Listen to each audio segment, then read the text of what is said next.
大家好，我是田园，今天给大家分享一个发面早餐葱花卷的做法。首先我们准备400克的普通面粉，先加入4克酵母粉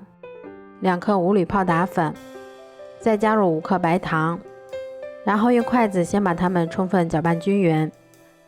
接着我们少量多次的加入大约230毫升的温水，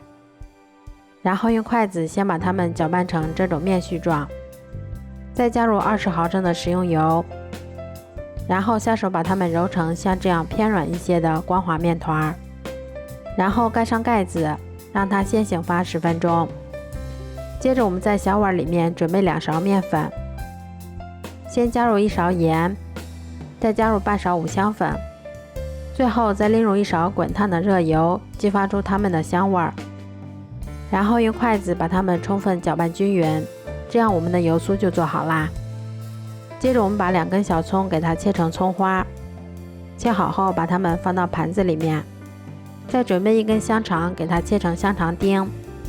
切好后放到盘子里面备用。面团醒好后，我们先把它移到面板上，揉得细腻光滑一些，然后再用手把它轻轻地按扁，再把它擀成一张厚度约2毫米的长方形饼皮。我们先把油酥均匀地涂抹在饼皮的表面，然后再撒上1层葱花和香肠丁。接着我们先从上往下给它折叠起来，然后再把它从下往上对折一下，最后我们再把边缘稍微给它整理一下。接着我们再用刀给它切成宽度约5厘米的小剂子，这样我们的生胚就做好啦。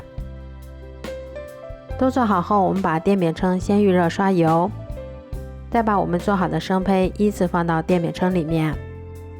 表面再给它刷上1层食用油，防止水分的流失，然后盖上盖子，用小火烙3分钟左右，